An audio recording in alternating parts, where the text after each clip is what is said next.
Hello friend, माझ्या YouTube चॅनलवर तुमचं स्वागत आहे. तर मी आज परत तुमच्यासाठी एक लॉंग व्हिडिओ घेऊन आले आहे आणि मी आज इयरिंग्स बनवणार आहे. तर मी इयरिंगसाठी प्लास्टिक घेतलं आहे आणि फेविबॉन्डही घेतलं आहे आणि हे कुंदन आहे व्हाईट कलरचे. तर मी त्याच्यावर थोडं प्लास्टिकवर फेविबॉन्ड लावलं आहे आणि कुंदन त्याच्यावर चिपकवते.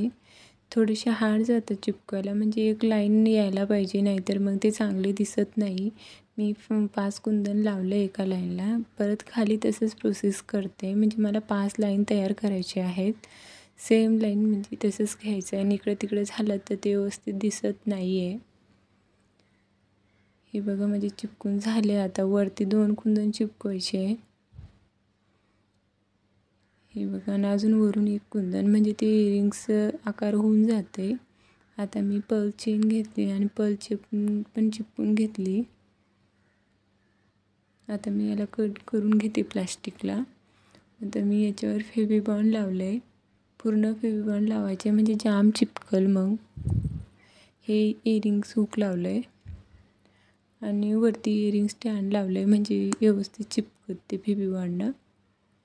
आता मी हे स्टिक लावते, म्हणजे ते निघत नाही कुंदन. मार्केटसारखेच इयरिंग्स लागतात मग. आणि माझे हे इयरिंग्स तुटले होते, तर मी त्याचा झुमका ठेवलेला होता, तर ते झुमका मी त्याच्यात अटॅच करणार आहे. आता हे बघा, हा झुमका मी त्याच्यात अटॅच करते. ह्या हुकला लॉक करून घ्यायचं चांगलं. चांगलं लॉक करायचं. लॉक करून झाले की आपले इयरिंग्स बनवून तयार झालेत. बघा, पहिले मी एक बनवून ठेवलं होतं आणि हे इयरिंग कसे लागले तुम्हाला तेही मला कमेंट करून सांगा.